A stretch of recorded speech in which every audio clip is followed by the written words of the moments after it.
पहिल्यांदा तुमच्या सगळ्या पत्रकारांचं स्वागत करते. खरं तर तुम्हाला माहिती असेल सगळ्यांना की जेव्हा नवीन शिंदे गट म्हणजे शिवसेना आपला पक्ष स्थापन झाला तर तेव्हा कुडाळ तालुक्यातून प्रवेश करणारी मी एकमेव महिला होती. आणि महिला म्हणजे नुसतं महिला म्हणता येणार नाही, तर कारण माझ्याकडे मी 2 सक्सेस निवडणुकी उभी राहिलेली आणि निवडून पण आलेली होती. शिवाय माझ्याकडे शिवसेनेच्या सगळी पदं म्हणजे उपविभाग, विभाग प्रमुख, उपतालुका, तालुका आणि उपजिल्हा पद हे उभाटाची एवढी पदं होती. आणि जेव्हा मी शिवसेनेत प्रवेश केला शिंदे गटामध्ये तेव्हा माझ्याकडे जिल्ह्याचं पद दिलं गेलं. आणि ते जिल्ह्याचं पद असताना तिथे कार्यरत असताना म्हणजे मी बरंचसं काम केलेलं आहे. माझ्याकडे 5 तालुके होते. 5ही तालुक्यात माझी संघटना वाढवण्याचं काम मी प्रामाणिकपणे केलेलं होतं.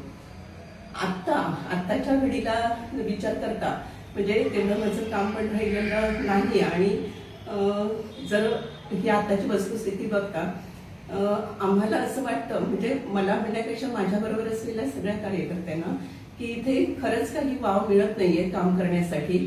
माझी कोणाबद्दलही तक्रार नाही. आमदारांबद्दल मला आमच्या निलेश राणे साहेबांच्याबद्दल मला खूप अभिमान आहे आणि गर्व सुद्धा आहे. पण इथे इतर जर काही बघायला गेलं तर तसं काम करण्याला वाव मिळत नाही. संघटना वाढीसाठी ही वाव मिळत नाही कारण आम्हाला विचारात घेतलं जात नाही. आणि ह्या सगळ्याला म्हणजे इथे थोडं गुदमरल्यासारखंच होतंय मला.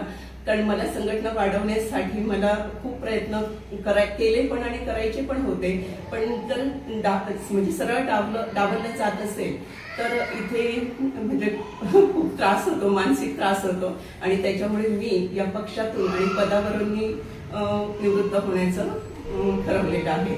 आणि प्रेस घेण्याचं कारण की म्हणजे हे ह्यापूर्वीच मी ठरवलेलं होतं. पण आत्ताची वस्तुस्थिती बघता की आत्ताच्या होऊ घातलेल्या निवडणुकीचं जे काही म्हणजे जे ठरवलं गेलं, जो फॉर्म्युला ठरवला गेला तर त्याच्यातही मी नाराज आहे. कारण तेंडोली हा शिवसेनेचा बालेकिल्ला आहे, तसाच पिंगुळी हा सुद्धा शिवसेनेचा बालेकिल्ला असताना तिथे भाजपला सीट सोडली गेली. आणि त्याच्यामुळे थोडंसं म्हणजे नाराज होण्यामागचं तेही कारण आहे. आणि ह्या सगळ्या कारणामुळे मी आज पक्षातून म्हणजे शिंदे गट शिवसेनेमधून मी आज बाहेर पडत आहे. त्याचबरोबर माझ्याकडे असलेलं ओबीसीचं जिल्हा प्रमुख पद त्यालाही मी राजीनामा देत आहे. ज्या लोकांनी माझ्या मतदारसंघातल्या सगळ्या लोकांनी त्याच्यात मी प्रामुख्याने नाव घेईन ते वाडीवरोड्याचे सीताराम चव्हाण जे आपल्या आदरणीय बाळासाहेब ठाकरे ह्यांच्या वेळी शिवसेना प्रमुखचं काम ज्यांनी केलेलं आहे ते सीताराम चव्हाण. त्यांनी मला पहिला सपोर्ट केलेला होता. आणि त्याच्यानंतर माझ्या मतदारसंघातील बरेच कार्यकर्ते त्याच्यात आपले माड्याचवाडीचे गडकरी असतील किंवा इतर काही बरेच कार्यकर्ते सगळ्यांची नावं घेत नाही कारण सगळ्यांची नावं घ्यायला तेवढा तुम्हालाही वेळ नाहीये.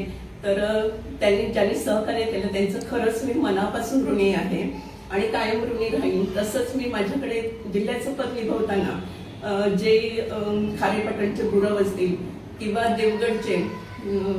देवगडचे कार्यकर्ते असतील किंवा इतर सगळे म्हणजे कणकवलीचे जे तालुका प्रमुख इव्हन वैभववाडीपासून रावराणे असतील तर ह्या सगळ्यांनी मला खूप सहकार्य केलं. बबन शिंदे असतील किंवा राजा गावकर असतील म्हणजे ह्या सगळ्यांनी, विश्वास गावकर आहेत म्हणजे ह्या सगळ्यांनी. आणि महिलांमध्ये नीलम शिंदे असतील किंवा सरिता राऊत असेल की ह्या सगळ्यांनी म्हणजे बऱ्याच महिला आहेत, सगळ्यांची नावं घेत नाही, सॉरी माफ करा. पण ह्या सगळ्यांनी मला खूप चांगलं सहकार्य केलं आणि संघटना वाढीसाठी मदत केली.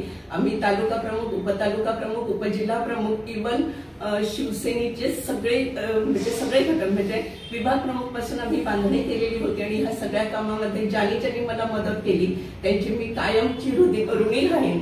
कारण त्यांचं मला आदरानेच कायम नाव घ्यावं लागेल. कारण जेव्हा काही नसताना, कसलंही अस्तित्व नसताना त्यांनी मला मोलाची साथ केलेली आहे, मोलाची साथ दिलेली आहे.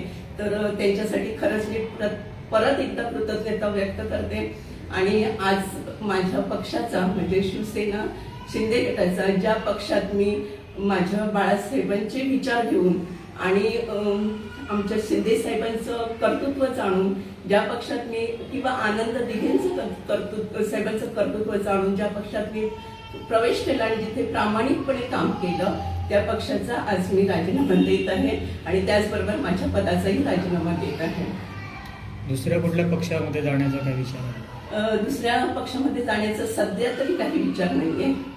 आणि या निवडणुकीच्या बाजूने अपक्ष वगैरे लढणार की कसं काय?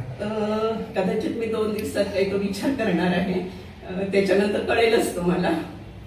समर्थ न्यूज चॅनल यूट्यूबवर सबस्क्राईब करा व बेल आयकॉनवर क्लिक करा आणि रहा अपडेट.